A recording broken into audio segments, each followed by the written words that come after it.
Hello, friends. I hope wherever you are in the world, you're keeping healthy and you're keeping safe.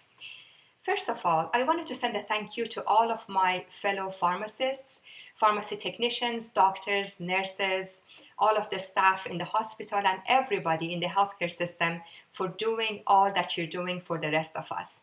This morning, I was just on the phone with my best friend as she was driving to her work, and all I have to say is that you guys are the superheroes in the front line of all the chaos that we're going through, and thank you so much for all that you're doing. I know that I haven't been online for a long time, and last year has been a very interesting and challenging time of transition and education for me. After more than about a decade of serving as a senior pharmacist in Singapore, I had the privilege of moving back again to the States and getting certified as a functional medicine or holistic medicine practitioner. And what I learned through that training was that really our bodies have the power to heal only if we provide it with the right condition. And sometimes when even we have all those signs and symptoms of long-term disease, we need to pay attention to those signs and symptoms, and we need to find out why we are experiencing them and start treating any disease from the root cause. So that was a wonderful, wonderful experience for me. And I want to do all that is in my power to bring that knowledge to you on small sessions online. And I hope that they be helpful to you, and I hope that they will help you stay healthy. And if you do have any underlying medical condition, it will help you regain your health, reverse those conditions, and will help you stay healthy for many years to come. With regards to this COVID-19 that we do have nowadays around us and we are dealing with, I know that there are so much information out there already with regards to how to not to get the disease and not to transfer it to others. And I'm not going to repeat those, but what I'm going to say is that the information is out there. Let's do our part. I think what we can do is really be cautious, really get the information from the right sources and stick with them and do as best as we can. Because keep in mind that even if we get this virus in a very mild case, we are still having the ability to transfer it to other people. And this can be people in the community that they are elderly. These people may be people that they do have underlying diseases, they have compromised immune system, and they cannot deal with the virus. And this can be a matter of life and death for them. And I'm sure all of us don't want to get there and don't want to be in the situation that making this worse for everybody else. So please, please do your part and do all you can to keep this virus contained. But something that I would like to bring to your attention today in this short video is that there are some points that I do not think that they have mentioned them enough in the news and in the guidelines. And that is, how can we increase our immune system strength and how can we boost our immunity in order to fight coronavirus better? And how strong is our immune system? It may not be as strong as we think. In the US and in many parts of the developed world, unfortunately, we have the worst diet and we have the most amount of stress. And these are not a good combination to keep healthy. Now, the very first thing on my list that I think we should start doing today is to cut sugar. Sugar and anything that contains sugar, all of those candies and cakes and drinks and anything that is sugary, definitely limit and eliminate altogether if we can. We know it as a fact that sugar causes compromising of our immune system. It causes all of our gut bacteria to be imbalanced and it gets rid of the good bacteria, so we don't have that good line of defense that helps us fight disease. So we don't want that. And also sugar causes overall general inflammation in the body, and we cannot afford that in the time that we need our immunity to be strong. So definitely rethink every time that you're going to pick up something that contains something sugary, read the labels. Second point is all of the processed food and all of the food that are packaged, fast food, anything that we buy it, like cereals, like cakes, like all sorts of processed things, that they do have color, they do have a long list of ingredients. I'm sure you've heard about it. And just keep in mind that these things, they do have lots of sugar again, that it does affect your immune system. And at the same time, these processed food, they do have a lot of chemicals and additives and preservatives and colors, and those also are extra burden on our body, and we cannot afford it on these days. So try to limit or completely eliminate as much as you can. And another thing, that these group of foods, let's say, and they're not really foods in my book, but what happens is when we're taking these, they do not bring any nutritional values to our body other than a few calories for us to remain just going for a few hours. Keep in mind that our bodies, in order to rebuild our immune system, we need to have enough minerals, enough vitamins, enough proteins, enough good fats, beneficial fats. We do need a lot of fiber to flush everything down, and a lot of hydration with water, plain water. So we do need whole foods, and we do need to drink a lot of water and keep ourselves healthy and give our immune system enough building blocks that can keep us healthy. So please pay attention to that, extra attention to food that you're consuming every day. Another factor that I wanted to bring to your attention is decreasing stress. And I know that the stress is already out there. We are concerned about the progression of the disease. We are checking our devices all the time. We're watching the news all the time. We're talking to our friends and family.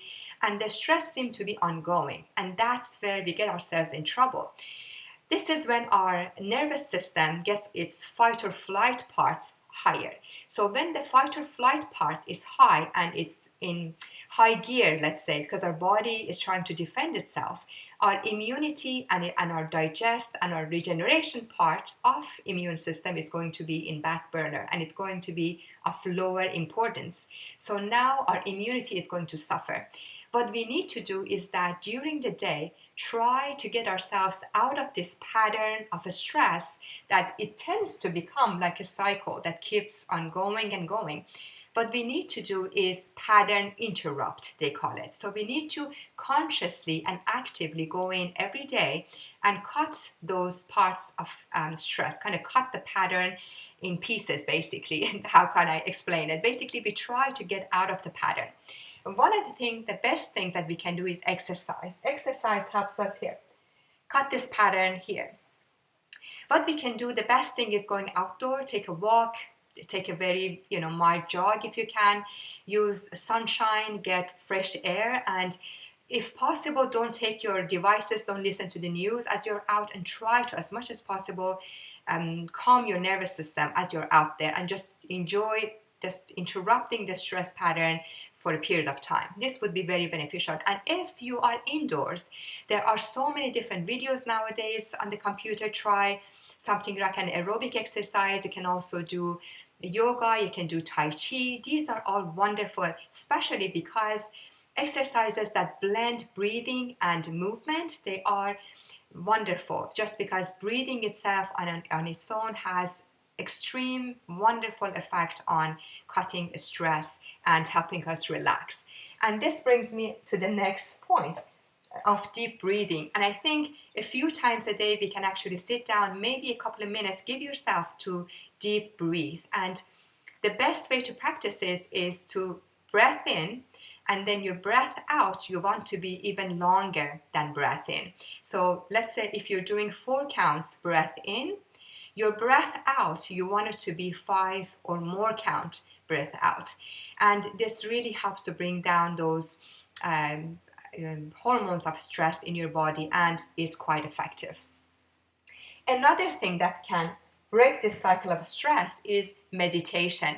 I don't think I can see it here, but meditation is also wonderful. And any kind of meditation that you can do, you can actually do mindfulness practices during the day. You can sit down and do actual meditation and deep breathing. You can do gratefulness practices as part of your meditation practice. And they have found, even when you do gratefulness and meditation practices, your immune system, the cells increase, and the increase of the immune cells continue for a few hours after the meditation is done. So we really are helping our body in many ways. We are increasing our immune system and immunity, and at the same time we are breaking the cycle of stress. So definitely keep meditation, prayer, gratefulness as part of daily practice at least twice a day would be best.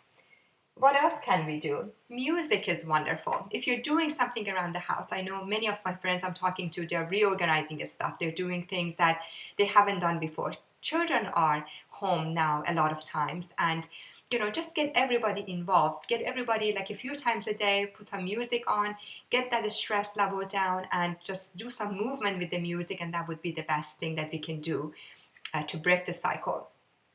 Another thing, laughter, maybe a few funny clips during the day. Share it with your friends and listen it together with the family and make those few moments of just relaxing and getting your body back into gear that your immunity can have a chance to thrive and help you, just get rid of anything and any viruses or germs around you.